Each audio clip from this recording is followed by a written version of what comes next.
Mas eu vejo que a gente vive, sei lá, uma situação onde, quando você pensa no trabalhador, vem a empresa privada, vem um mega empresário, vem sei lá, o latifundiário e conquista esse político, e aí o político vota contra. Então, é mais ou menos esse o caminho que funciona na prática. E, como eu sou muito inquieto e sou arengueiro e brabo mesmo, é difícil me convencer de alguma coisa.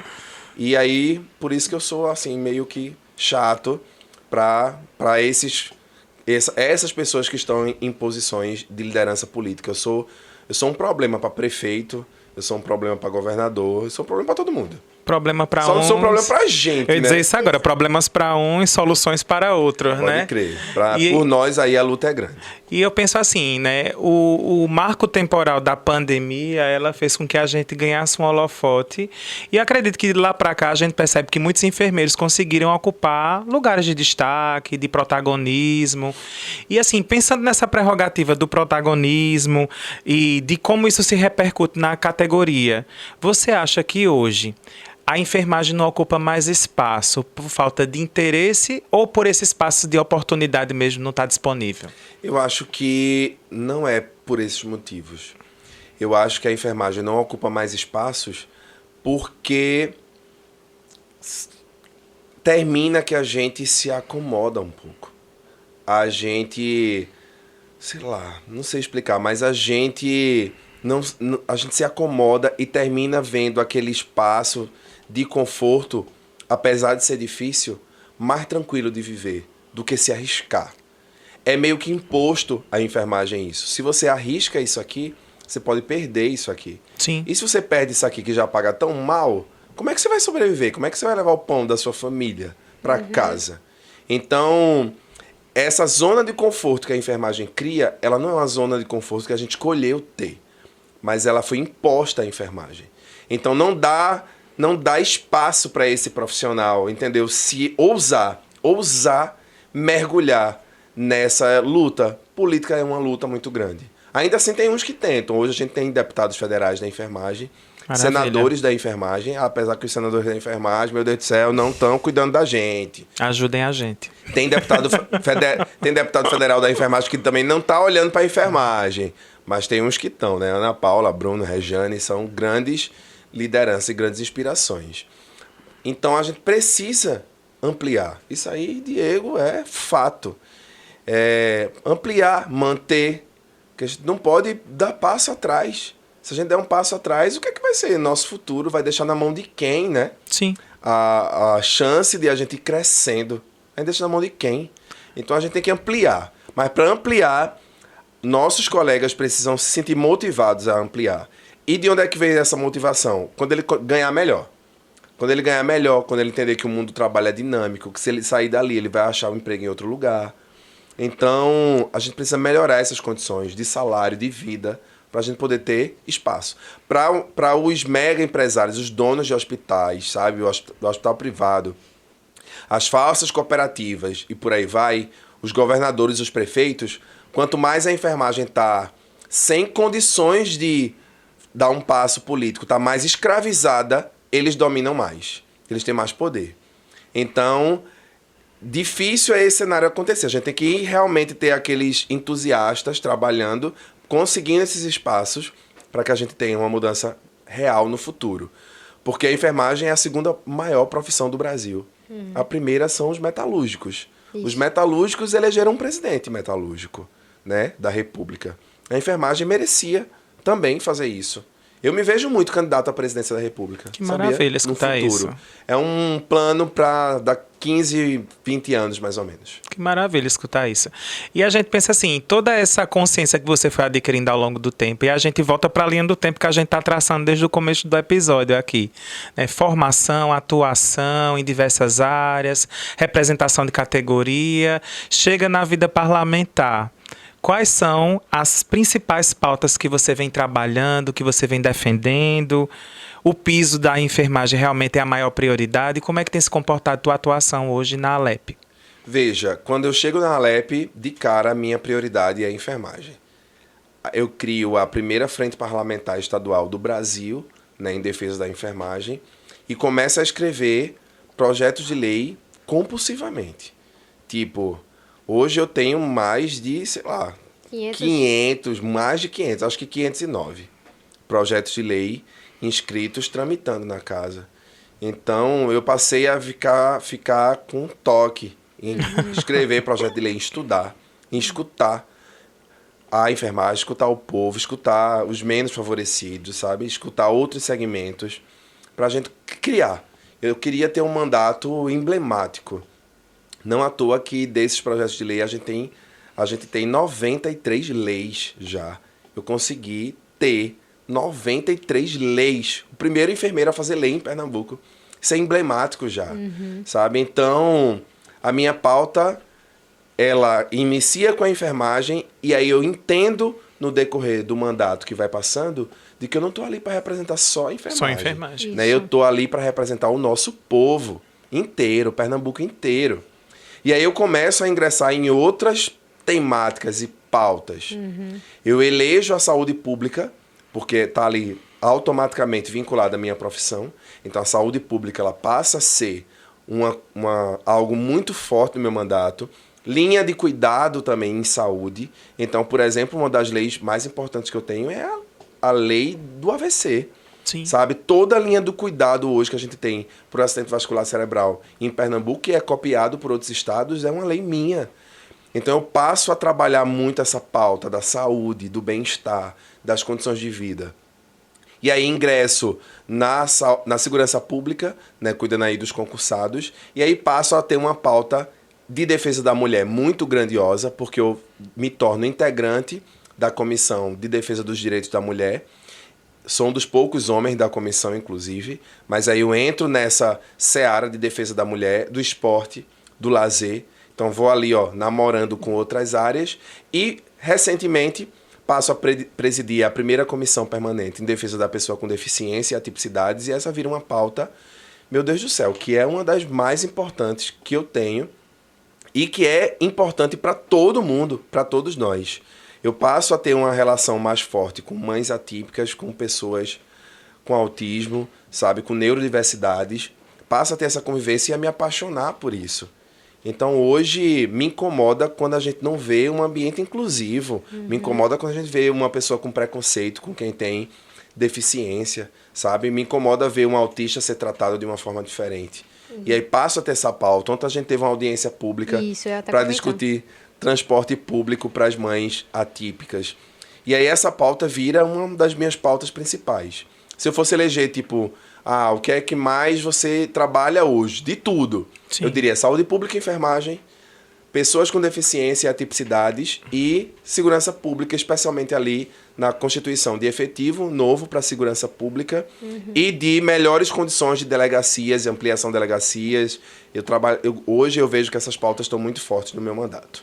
São muitos avanços, né, de estudo, de vivência, de construção de identidade mesmo, como a gente falou lá no começo, né, de cuidar de gente, né, no contexto geral da palavra mesmo. Como é que hoje, por exemplo, não só nós, enfermeiros, enfermagem, mas todas essas nuances que você traz, podem transformar demandas individuais em pautas para novos projetos, que elas podem te apoiar no teu mandato? Olha, tem dois caminhos. Eu constituí dois caminhos para chegar nessas inspirações, digamos assim. Um são as escutas ativas. Não dá para fazer política sem escutar as pessoas, né? Eu vejo que na enfermagem eu tenho mais facilidade por ser enfermeiro. Sim. Por ter sido professor de técnico de enfermagem, fui professor de Jeane. Ter sido professor de técnico de enfermagem, de enfermeiros e tal, mas por sentir na pele, né? Nada de nós sem nós. Sim. Então é mais fácil escrever para a enfermagem. Mas naquelas áreas que eu não tenho tanta experiência, eu passei a escutar. Por exemplo, agora que eu falei, né, das pessoas com deficiência e atipicidade, a gente passou a ter uma equipe para ouvir o que é que se precisa para esse segmento. Então, fazer reuniões. Difícil marcar uma reunião comigo, né, como vocês sabem, mas é porque são muitas. É o dia todo tendo reuniões. Então eu vejo que escutar as pessoas é um dos caminhos, e o outro caminho que eu vejo são as redes sociais, o Instagram. Sim. Eu separo um pedaço muito grande do meu dia para tá nas redes sociais, deixar as pessoas informadas. Hoje o meu Instagram, ele é um grande canal de comunicação. Tem lá mais de seus 130 mil seguidores, porque é lá Bastante que eu me gente. comunico, né? Eu me comunico lá. Hoje você não abre a televisão para assistir um jornal e ver alguém pegar e dizer, não, a enfermagem aqui não é... Sei lá, você olha uma reportagem e vê, não, a enfermeira foi vacinar aquela comunidade do outro lado do rio, se arriscou, sabe? Atravessou aquela madeira ali solta para vacinar aquela comunidade. É uma heroína, ela é uma... Vamos bater palmas para ela. Não, ela não é uma heroína, gente. Ela é uma enfermeira sobrecarregada, ameaçada, que se ela não atravessar a ponte arriscando a vida, Ela vai ser perde o emprego demitida. dela. Ela vai ser demitida. Então, a TV faz uma coisa, a Gilmar faz outra. Eu mostro a vida real. Então, eu vejo que o Instagram, que é algo que eu uso muito para me comunicar, é onde eu consigo escutar as pessoas que não conseguem, tipo, me encontrar ou chegar até mim com tanta facilidade. É dali que eu tiro o que eu vou fazer. Recentemente, eu fiz uma visita no Agamenon Magalhães, né, uma fiscalização. E na verdade, fiz o mandato todo. Fiz muito no interior, tá tudo no Instagram. Mas eu fiz essa fiscalização porque a gente vê, não, o governo dizendo, tem obra, a gente tá fazendo obra em todo canto. Obra, mas é obra ou maquiagem. A gente tem que conferir. Nos comentários, obviamente, nos comentários aí do vídeo do Instagram, tem muita crítica da oposição, né? A gente viu essa guerra, a milícia digital toda atuando, metendo o pau lá em mim, metendo sarrafo. Mas eu consigo ver a pessoa também comentando, mas no HR tá assim, sabe? Mas no Getúlio tá assim. Então eu vou vendo tudo isso para fomentar o que eu vou fazer, o próximo passo, o próximo trabalho. Então, escutativa, tanto virtual quanto presencial. É que vai que norteia o meu trabalho legislativo atualmente. Um momento que a gente também percebeu isso foi na última notícia que recentemente movimentou a enfermagem da agressão que a profissional sofreu, e quando estavam a categoria que hoje em dia se mexe com a enfermagem, você está mexendo no vespeiro.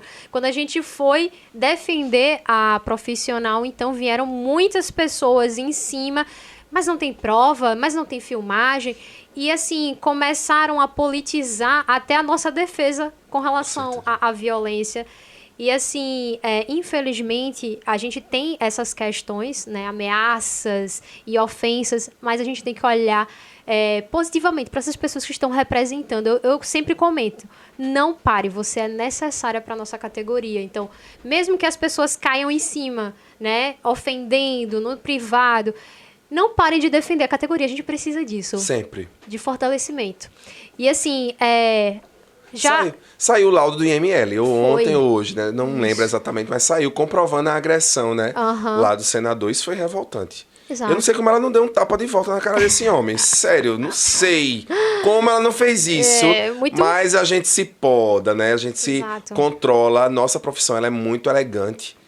Porque a gente sofre agressão o tempo todo, sabe? E a enfermagem meio que aguenta. Não era pra ser assim. Eu tenho projetos de lei tramitando, sabe? Sobre agressão, sobre assédio. Sim. Então, enfim, eu sou bem revoltado com isso. Eu queria deixar até minha fala de solidariedade para a nossa colega que levou esse tapa e dizer que ela segurou, viu? Isso. Segurou e teve coragem, porque ela fez lá o BO. Exato. Fez o que muita gente não faz. E sabia que ele era senador, né? Enfim, e ainda assim teve coragem. Parabéns para você, colega, porque você foi grandiosa. Foi. Isso. E a gente tá aqui num momento tão agradável que a gente não tá percebendo que o tempo tá rolando, tá passando. Deve ter passado uns 15 minutos já, né? 15? Um pouquinho mais. Só um pouquinho mais. Mas aí eu quero fazer um momento diferenciado, né? Você falou muito da enfermagem, mas a enfermagem também tem coisas para falar. E nesse momento, eu queria trazer um momento fofo. Por Momento que fofo? não? É. Dale, Milka. Eu tenho aqui, no meu ponto aqui, que algumas pessoas deixaram mensagens.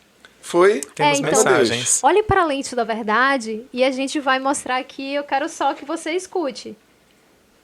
É um momento fofo.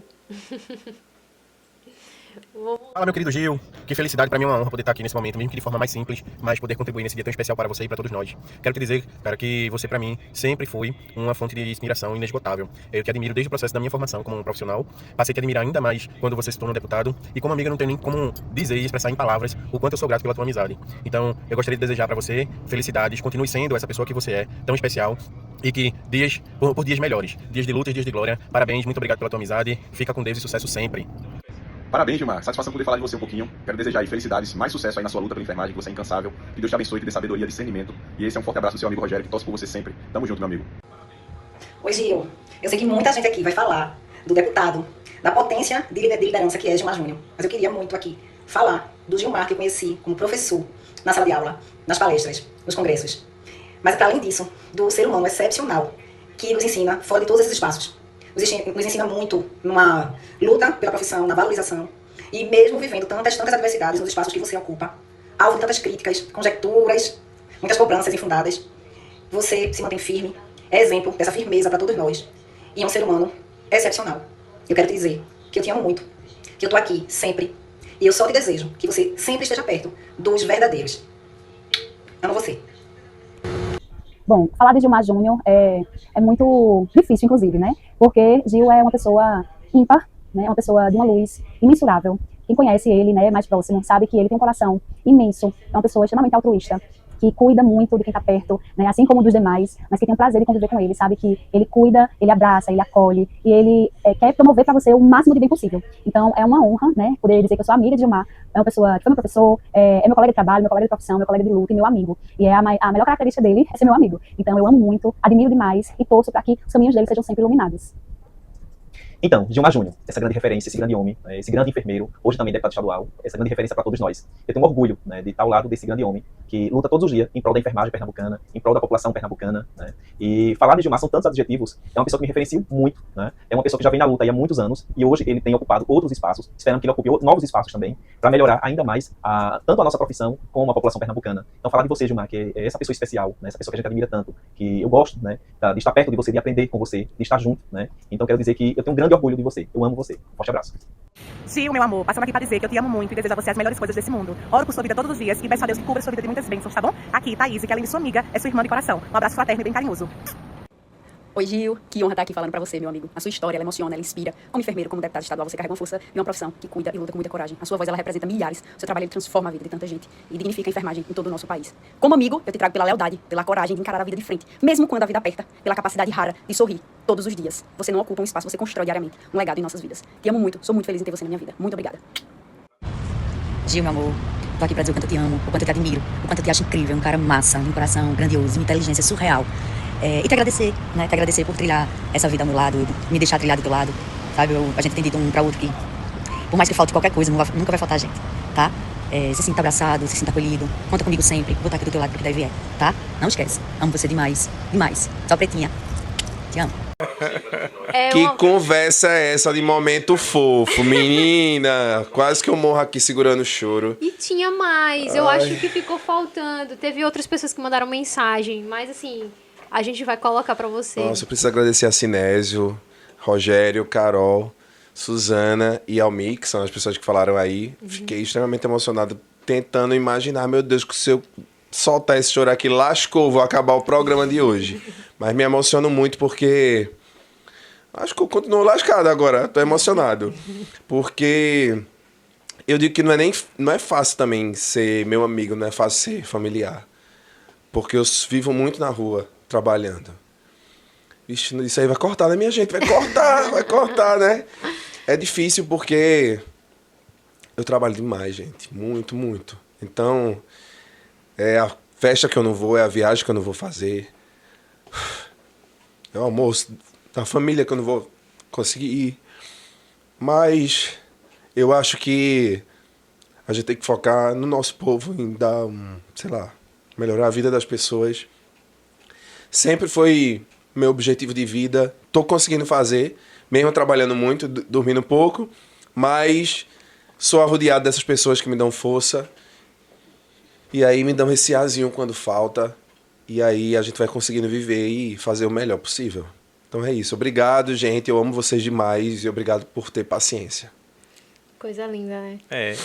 E essa emoção, ela é muito um prêmio de tudo isso, né, Gilmar? Porque são abdicações que a gente no início não sabe por que elas acontecem, mas eu acredito que é um coroamento de tudo isso, né?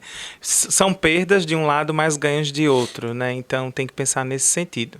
Então dá uma respirada, toma uma água. Pode beber uma aguinha. Já dei um golinho. Então, só pra... Tu falou tão bonito isso. E aí... Tem coisas que a gente não vê, sabe? Tem Sim. coisas que nós, no estado global, a gente não vê, a gente não divulga. Mas imagine você chega numa cidade do interior, pequena, aí chama um colega seu, chama você para falar, aí diz assim, obrigado, sabe? Com um complemento eu consegui comprar o material escolar. Mudou minha vida. Mudou a minha vida. Isso é muito. Isso é muito. E aí, pensando nesse enfermeiro, nessa enfermeira, e nós como enfermeiros, temos um tema que está bem atual. Falando politicamente, falando em categoria, né? Que teve votação nos últimos tempos, a discussão bem quente nas mídias sociais. A gente queria saber sobre a PEC. Qual a tua opinião? Como tu enxerga ela, pensando numa propositura futura, até para a gente informar as pessoas que nos assistem sobre esse tema que, de repente, elas podem não estar aproximadas dele. Então, vou tentar fazer uma explicação mais didática, sabe? Certo. A gente, quando aprova o piso nacional da enfermagem, vem o Supremo e desconfigura a lei do piso. Isso. Né? Então, como eu falei, aquela luta tão antiga, a gente consegue ter a lei do piso com valores ali razoáveis, com uma lei que não fala... O presidente, ao assinar a lei, ele veta o reajuste da lei e vê o Supremo implicando com nossa legislação.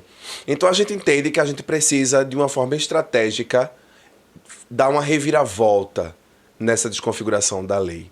Então a gente precisa fazer o quê? Mudar na Constituição Federal. Por isso que é PEC, Proposta à Emenda à Constituição, e não PL. Isso. Na época a gente falava muito, tem gente que fala PL até hoje. Né? Aqui a gente estão pagando a PL, não estão pagando a PL, de tanto que ouviram a PL. Não é PL mais, é PEC. Porque a gente ficou com medo. Se a gente constrói um projeto de lei e ele é aprovado, pode vir o Supremo e novamente desconfigurar. Isso. Então o que é que a gente tem que fazer? Uma PEC. Porque se a gente consegue inserir na Constituição o que a gente precisa, a gente dispensa duas coisas importantes. Primeiro, uma assinatura de um presidente da República. Quem garante que um presidente A ou B ou C não vai mexer na lei, né? A PEC, no caso, na lei. E o Supremo também. Quem é que nos garantia? Na PEC a gente tem essa garantia. Porque não precisa da assinatura do presidente. E como ela está na Constituição, cabe ao Supremo fazer o quê? Defender a Constituição. É o grande objetivo do Supremo Tribunal Federal, que é um poder independente, interdependente, na verdade, mas cabe ao Supremo defender a Constituição. Então, em vez de ter um colegiado que vai alterar a nossa lei, a gente vai ter um colegiado que precisa fazer cumprir a nossa lei. Por isso que a gente está tentando alterar a Constituição. E aí a gente escreveu a PEC, inicialmente, para fazer o recálculo do piso numa carga horária de 30 horas e ter o reajuste. Só que aí, no decorrer de um ano da PEC tramitando, parada na mão do presidente da CCJ, do Senado, o senador Otto Alencar, a gente decidiu pressionar ele. Então, além das pressões das redes sociais, a gente fez um movimento nacional em Brasília. Isso. Começou a falar em greve. Né? Imagina, uma greve nacional ninguém quer. Né? Ninguém quer uma greve nacional, mas estava caminhando para uma greve nacional, porque estavam tratando a gente como invisíveis e a gente não é mais invisível. E se eles manobram de lá, a gente manobra de cá, né? E aí, obviamente, que com esse movimento nacional, a gente levou um ônibus daqui, uma caravana grande para Brasília, e com esse movimento a gente conseguiu dialogar, abrir o diálogo da PEC, negociar a carga horária. Então a gente negociou para 36 horas. É a ideal? Não, mas é um passo. Né? Melhor do que 44. Então a gente negociou, mudou para 36. E aí a gente conseguiu a aprovação por unanimidade na CCJ e o pedido de urgência. Então tá para ser votado no Senado agora, a qualquer momento. Quando? Quando o senador Davi Alcolumbre se sentir pressionado. Quem é que tem que pressionar? A gente? A gente. Então, hoje o nosso trabalho é de articular e pressionar, garantir os votos dos senadores, em sim, né? A gente precisa do sim dos senadores e pressionar o presidente para ele colocar na pauta de votação. É isso que a gente está precisando. Aqui eu já articulei com os nossos 3 senadores. E aí os 3 já se comprometeram em votar sim quando for para pauta do dia. E aí depois que passa no Senado, aí vai para a Câmara Federal. Aí tem que articular com os deputados federais. Enfim, o trabalho agora é a gente pressionar o Davi para ele colocar para pauta e também pressionar os nossos senadores para eles cumprirem a palavra do sim e os candidatos ao Senado. Nós já temos pré-candidatos, né, ao Senado, mais para frente vão ganhar e vão assumir essas posições, e a gente também tem que ter o compromisso desses pré-candidatos, que serão candidatos e vão, sei lá, podem ganhar. Enfim, é esse o trabalho, a articulação política. Por isso que eu digo, política é tudo, tudo. Sim. Com a PEC aprovada, minha gente, e aí fica esse registro, nossa vida vai melhorar muito, porque os valores do piso sobem, o valor que a União precisa enviar para municípios e estados também sobem, o privado vai precisar pagar o piso de fato, porque o Supremo dá a possibilidade do privado não pagar piso, né? Deixar o acordado acima do legislado. Vê que absurdo. E aí a gente vai ter também um reajuste, porque não está garantido na lei do piso o reajuste, já que foi vetado pelo presidente da República na época. Nossa, que aula agora, né? A importância da politização da nossa categoria. Muitas pessoas não entendem nem o que é uma PEC, né? Então, é de extrema importância esse diálogo que a gente está trazendo aqui hoje. E a gente agora, nesse momento, quer saber quais são os projetos futuros, para além da PEC. Existe alguma proposta nova com relação à enfermagem, algum movimento? Ou vocês estão focados nessa questão da PEC realmente? A gente tinha um movimento muito forte para 2 coisas importantes, que era a lei do piso e a lei do repouso digno. A gente conseguiu as 2 coisas. Por que é que a lei do repouso digno ela não é tão visível? Porque ela foi abafada pelo sucesso que foi a lei do piso. Mas a gente conseguiu aprovar também na época a lei do repouso. Ah, é cumprida? Não, viu? Não é. Mas se ela fosse mais publicizada, a gente teria como pressionar mais. Hoje eu recebi uma mensagem aqui do pessoal do Hospital da Restauração, felizes porque vão comprar, enfim, camas novas, beliches novos, vão equipar os repousos, mas vão fazer isso porque eu mandei uma emenda para lá, né, como deputado. Sim. Mas estão gratos porque foi divulgado que, inclusive, estava mudando o mobiliário por causa da minha emenda. E mandaram mensagens agradecendo. Mas eu vejo que a luta hoje é pela PEC, se a gente for pensar de uma forma global, nacional, pela PEC, pelo dimensionamento de pessoal. A gente precisa que o dimensionamento seja uma lei, né? Porque como resolução do COFEM era uma norma infralegal, que aí a gente terminava perdendo na justiça. E a gente precisa também da aposentadoria especial. Concordo. O que é isso? A aposentadoria especial é um direito que a gente só consegue através de uma lei para que a gente se aposente mais cedo. Isso. Ah, mas por que quer se aposentar mais cedo? Porque quer viajar, quer ser um vagabundo? Não. É porque nossa categoria adoece mais rápido do que as outras categorias. Porque muitas outras, a carga de trabalho é enorme. E a modalidade do trabalho também, né? Tanto o trabalho físico quanto mental, né? A gente lida com doença e com pestilências todo o tempo. Saúde mental da gente foi pro beleléu já. Então, é por esse motivo. Então, as luzes estão voltadas para esses 3 grandes objetivos. E, na sua opinião, o que é que a gente precisa mudar urgentemente para esse panorama se abrir, a gente trazer um maior holofote, vou chamar assim? Eu acredito fielmente que a gente precisa se organizar. A gente passa a vida toda na enfermagem escutando. A enfermagem é desunida. A enfermagem é desunida. Eu não acredito que a enfermagem é desunida. Eu acredito que isso é um mantra, sabe, que o empregador, que a pessoa que tem interesse em nos ver desunidos, colocou na nossa cabeça, para que a gente de fato seja. A gente escuta, o pior inimigo do enfermeiro é outro enfermeiro, o pior inimigo do técnico é outro. Não somos. Mas nós somos desorganizados. E nós precisamos nos organizar politicamente. Verdade. Se a gente tem um evento sobre política, é ali que a gente vai discutir as estratégias que nós precisamos ter para conquistar alguma coisa. Então a gente tem que ir tem que participar. Quando a gente vê um evento, por exemplo, da medicina, sabe, um evento do direito, são eventos ultra lotados. E por livre e espontânea vontade dos colegas médicos, dos colegas advogados, porque eles têm interesse nisso, são espertos. Só que a nossa profissão, como é pouco politizada, ela não entende isso. E eu tenho tentado fazer esse trabalho de mostrar à nossa categoria que a gente precisa fazer. A gente precisa dialogar, a gente precisa estar junto, a gente precisa estar na luta, a gente precisa acreditar. A gente precisa apoiar uns aos outros, né? Nós da enfermagem não somos escada para ninguém. Sim. Você não vai subir um degrau com a cabeça do seu colega aqui. É mais fácil o seu colega subir um degrau, estender a mão para você subir também, do que você usar ele como, sei lá, apoio para subir. E eu vejo que essa desorganização precisa ser sanada. Precisamos nos apoiar. Isso aqui que vocês fazem aqui no Pod é organização, sabe? Quando você leva esse nível de informação para os nossos colegas, você mostrar, esse aqui é Gilmar, enfermeira, esse aqui é, sei lá, Ana Célia, que veio aqui, enfermeira, essa aqui é Thaís, enfermeira, essa aqui é fulano técnico, ciclano técnico. Você está mostrando a cara da enfermagem para todo mundo. Sim. Isso é mostrar que a gente precisa se apoiar, porque um vai ajudar o outro. A pessoa falar da sua vida, falar do seu trabalho, é muito rico isso. Então senta no seu plantão hoje, sabe? Pega uma Coca-Cola, faz uma pipoca, sabe? Sei lá, pede uma pizza e vai conversar com seu colega, entende o que ele está passando. E aí a gente vai se organizando e se apoiando, é o caminho. Perfeito. Pensando nesse contexto da desorganização que você colocou, você acha que essa é a maior falha, ou poderíamos dizer que é o maior erro da nossa categoria enquanto enfermagem? É o maior, de longe.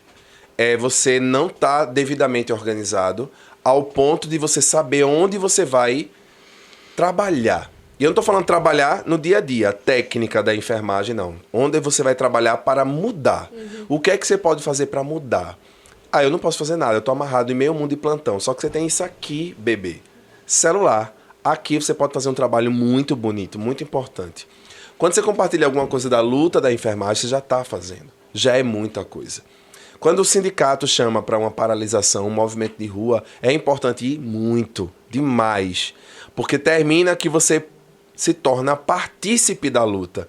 E não só em casa, sentado, criticando no Instagram, criticando no Facebook, no WhatsApp. Quem tá lá dando a cara para bater. Eu, por exemplo, recebo ameaça o tempo todo. Ameaça, misericórdia. Quem sofre é maninha. Maninha manda mensagem diária para mim, preocupada. Às vezes você vai no interior e você é assustado. Sai em determinada cidade assustado. Carro preto lhe acompanhando. Nossa. Sabe? Então é perigoso. Então é assustador. Eu não quero ser a próxima Marielle. Assim, não quero ser, entende? Então, mas dá medo. Assusta. Então é muito difícil você, por exemplo... Já teve dias de eu ser ameaçado mesmo, de morte, e eu chegar em casa e ler uma coisa que eu postei e ter meio mundo de gente lá me criticando.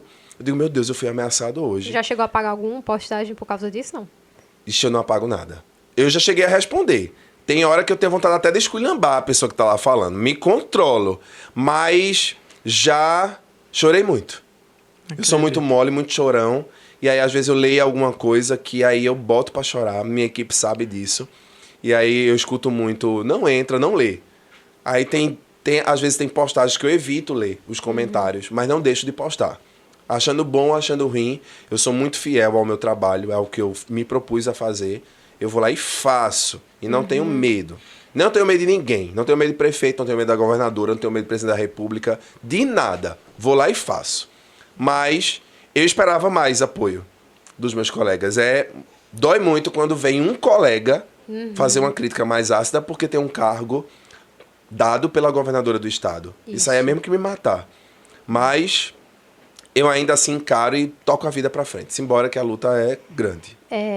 E nesse momento estamos chegando, né, na reta final do nosso bate-papo, que foi maravilhoso conhecer um pouco mais sobre quem é Gilmar político, Gilmar enfermeiro, Gilmar na luta. E a gente quer trazer agora um mimo, né, que assim... Nossos convidados. Vamos mil Não são muitas surpresas, não pode falar enfermeiro. Ai, gente, aqui tem que preparar o coração. Tem que preparar o coração. Eu espero que você, né? Eu espero que vocês apaguem aí os meus momentos de choro. Não, essa parte aí. Olha, Coisa pra escolher linda. uma foto foi difícil, porque todas maravilhosas, né? Eu vou colocar essa. Não sei Gente, eu tô um gostoso nessa foto, viu? A câmera é essa, é? Olha que lindo! Eu tô um gato aqui, ó. se tá vendo, acertei. Eu deixei a barba crescer mais. Tô Olha deixando aí. o cabelo crescer aqui atrás São agora. várias facetas. Várias facetas. Eu gosto de mudar um bocado. Tô de óculos agora, né? Envelhecendo. Mas tô um gatão aqui. Intelectual Vou mandar agora. botar num quadro. Fazer um quadro e botar no meu escritório, ó. Pra não esquecer. Pra me dar sorte. Vinha ao Isso. Pode Falar Enfermeiro, né? Isso. E agora, né? A Com gente... carinho da entrevista ao podcast mais querido da enfermagem. É o mais querido mesmo, tá? Recomendo o pod. Vejam todos os episódios. Muito Amei, bom. obrigado. E a gente Maravilha. quer, nesse momento, ouvir de você uma mensagem para a enfermagem, para o futuro da enfermagem, uma palavra de encerramento para a gente poder fechar essa entrevista de hoje. Força, né, gente? Força. Nós sabemos que não é fácil estar na enfermagem. É preciso força para estar. É preciso resiliência para você ser técnico de enfermagem, ser auxiliar de enfermagem, ser enfermeiro. É preciso muita coragem para você acordar antes das 7, pegar no plantão, ou passar a noite no seu hospital longe do seu filho, longe da sua mãe, do seu esposo, sabe, da sua esposa. Então não é fácil ser da enfermagem. Precisa ter força, ter resiliência, ter controle. E vai dar certo. Eu acho que eu queria deixar isso. Vai dar tudo certo. Tem uma das palavras mais bonitas do mundo, é uma palavra em japonês que se chama Nakurunaisa. Nakurunaisa significa, no final, tudo vai ficar bem, tudo vai ficar certo, tudo vai dar certo. E eu acho que vai chegar o dia da gente estar se encontrando, gente, nos aeroportos internacionais. Tá indo pra onde? Paris. Tá indo pra onde? Tô indo, sei lá, pra Las Vegas. Eu acho que vai chegar o dia da enfermagem viver com mais dignidade, conseguir Eu pagar a acredito parcela do também carro, parcela da moto, conseguir colocar o filho numa escola melhor, comprar um material escolar sem sofrer tanto, fazer uma feira boa, comer num restaurante bom. Eu acho que esse vai ser o nosso futuro. Talvez não seja para amanhã, né? Talvez não seja no mês que vem, mas eu trabalho para que seja assim. Se depender de mim e da minha luta até eu envelhecer e morrer, eu vou estar lutando para que esse dia possa chegar. No final vai dar tudo certo. Maravilha. Na Corunaisa. Ai, coisa Que linda. lindo. Gente, ó, eu quero agradecer em nome do podcast a sua presença aqui hoje. A gente está muito feliz por estar aqui tendo essa oportunidade. Eu, Diego, eu queria que Jeane aparecesse aqui só Vem, para Jeane, dar aqui, ó, do meu ladinho, vem dar pra um cá. tchauzinho Ali, pra Jeane. câmera, porque assim, é um momento marcante que a gente, né? Jeane, esperou. viu, gente? Foi minha aluna, foi minha aluna. E ainda vou ver um B.O. com ele na sala. Já pensou? Olha Mas aí. deu certo. Eu ia pra um casamento, tem que contar essa história. Mas Conta, pra você. conta, Pô, bota o microfone. Toma. Eu ia ser madrinha de um casamento. Sim. Ia ter ele marcou a prova no dia da cerimônia. É a Aí eu cara disse, dele. por favor, professor. Ele, não, você vai vir fazer a prova. Aí eu fui pra lá, fui pra cá, fiquei no pé dele. Pediquei. Tá bom, eu vou mudar a data. Aí quando chegou no dia da prova, um dia antes, eu disse, minha gente, a prova mudou. Aí o pessoal, mas professor, agradeço a Jeane, que vai ser madrinha, me obrigou. A culpa é de Jeane. Gente, eu mudei a prova por causa de Jeane. Mudei a data da prova só por causa Pra dela, você tá ver vendo? sua Você é importância. importante. É importante até hoje.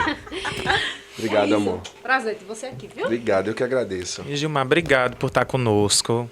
Eu acho que, para além do momento, a gente tem no podcast um veículo de disseminar informação.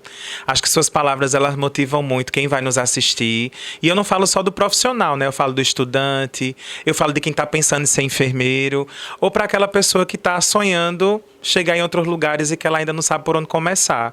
Então, acho que ela tem em você, nas histórias que você trouxe aqui para nós, uma inspiração, um ponto de partida. Então, obrigado por trazer essa mensagem para a gente, podcast, e para quem nos assiste lá no YouTube, nas redes sociais, que vai estar, com certeza, muito bem contemplado com essa mensagem aí durante o episódio. Obrigado.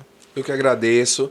Façam enfermagem, gente. Amem a profissão de vocês, porque a nossa profissão é a mais linda Eu que amo existe enfermagem do também. planeta Terra. Olha, tem sangue correndo aqui com enfermagem aqui, ó, no DNA. Nasci pra isso e é a coisa que eu mais amo na vida. E para você que ficou até aqui, não deixa de curtir, comentar, compartilhar. E esperamos vocês nos próximos episódios com mais coisa boa da enfermagem, mais protagonistas, porque nosso objetivo é esse. Então, um beijo. Um beijo bem grande e até a próxima, pessoal. Tchau, tchau. Tchau, tchau.